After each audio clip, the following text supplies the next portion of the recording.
This is my 1963 Buick Wildcat. She's a beauty. I got it in my possession, I want to say a year and some change ago. This car was originally my father's vehicle. He bought it in 1996. He went to jail, he passed away. That's for another video. But I got it in my possession about a year ago. This car was sitting in a storage unit for roughly 25 to 26 years. So it was beat when I first saw it about a year ago. It was dirty, covered in dust, it didn't run. But I just wanted to record my progress because I've been recording on TikTok and posting on TikTok, but I wanted to make a YouTube video and start posting this vehicle on YouTube. It has hydraulics, it has a 2-pump system in the trunk. It's 5-6 batteries. I'm not too positive if they work or not, but I will get around to working on the hydraulics. All the wiring's all hooked up, so I'm pretty sure it just needs batteries and some maintenance, I'm sure. It has 16-inch Dayton rims. There's one over there from, I want to say 1998. Last time this car was on the road was 99. So this beast's been sitting for a while. It has a 401 nail head V8, 6.6 liter, and it sounds mean.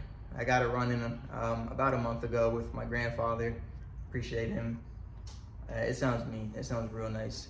So I'm gonna continue to work on it because that motivated me a whole lot more.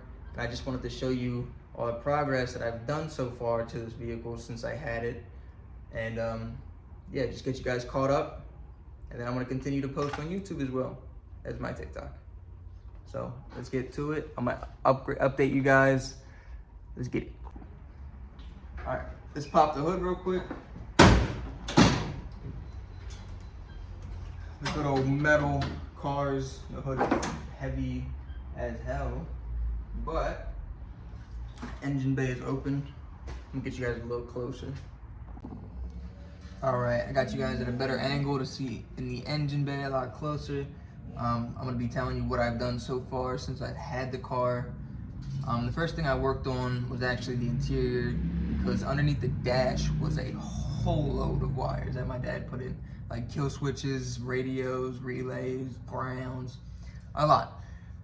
So I ripped all of them out. I'll show you that in a little bit. But right now, as we're under the engine bay, so far, we have gotten a new fuel filter. The radiator had a giant leak in it. The fins were all bent up, so I got that refurbished, and I dropped it off at a rad shop, and they fixed it up for me, put all new fins in there, and then I just kind of spray painted it, make it all look nice, like all this, the holder and stuff. I got new clips, new shiny clips for the radiator hose. We have a new thermostat. I also painted the thermostat housing and the fuel filter bracket just to clean it up a little bit. Eventually I'm gonna paint this whole engine bay and the engine, but I'm not gonna take all the hoses off and spark plugs at the moment. So that's in another video down the road. But for the ignition,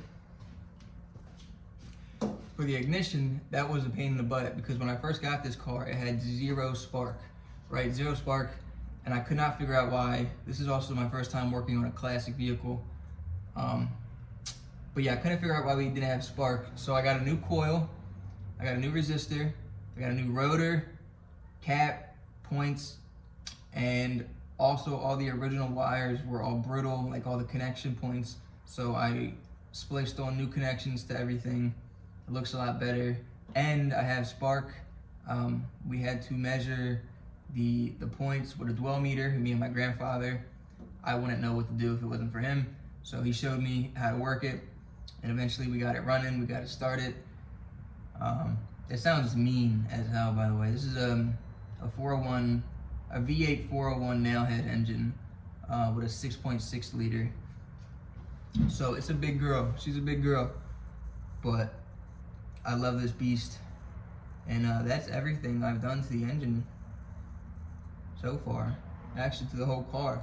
I am working on the brakes right now. This vehicle has drum brakes, and I have the 2 rear drums off right now, but the front two are being stubborn. I can't get them off yet, so I'm still working on that. I'll be posting videos about the drum brakes as well. It needs a lot of work still, but it is running. It's running healthy too. Eventually, I'm gonna get spark plugs, spark wires. I have a new carburetor for it because this carburetor is leaking, which is not good. But I already have a new carburetor for it. I also have a new intake manifold for it, but I don't think I'm gonna put that on. Just a new carburetor. But yeah, that's it really. You guys are caught up already. I mean, so far for the paint, like the exterior, I just cleaned it, I waxed it. It looks pretty good. There's some hiccups here and there, but I'm not too worried about the body right now. There's not a lot of rust on it. Frame is solid. Like I said, it has a 2-pump hydraulic system in the trunk. This thing does jump and can get on 3 wheels. But that's in the future, the near future, that I'm gonna be working on the hydraulics. I just wanna get the brakes, the engine running healthy. I need to get all the gauges to work, so I need to rewire all the gauges in the interior because none of them work right now. The headlights don't work right now. The turn signals do work. It's just the wiring. I know the bulbs are good and the actual hardware is all good. I just need to rewire it because my dad had spliced into everything into this car, man. He was so worried about somebody stealing it. So this is the interior of the Wildcat. Everything's pretty factory in here besides the speakers. I have some of the parts off right now. It's not in terrible shape. The roof, the headliner is in good shape, thank God. All the lights in here work, but the gauges and the speakers. But this is what I mean by it's a mess. This green wire goes all the way underneath the carpet to the trunk, so I think it's for the hydraulics. This used to be a kill switch right here. I disconnected it. I'm not sure what that red wire is. I gotta figure that out still. That is the speaker wires. That's leading into the door. I'm not sure why. Assuming speakers, but I'm not too sure. It's just an absolute mess under there.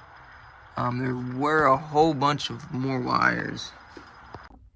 Alright, like I was saying, there was a whole bunch more wires under the dash.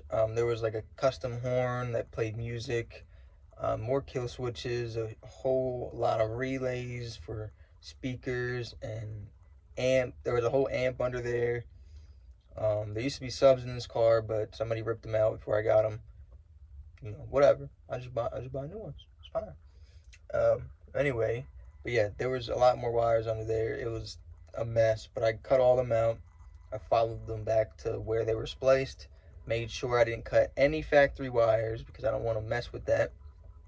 But I'm gonna have to mess with some of the factory wires, get the lights running. Actually, that's about it. Oh, I'm sorry, the lights and the gauge. The gauge does light up, but like I can't see the fuel, the oil, the temp, the miles per hour, the RPMs. I can't see none of that. So we're gonna have to figure that out. And I'm gonna bring you guys along the journey. And I also just want to document it myself. But yeah, that's pretty much the little tour of the 1963 Buick Wildcat 401 V8 nailhead 6.6 liter. I love this car so much. I can't wait till I'm actually driving it and jumping and hitting the switches. I can't wait. But appreciate you guys watching. See me in the next one.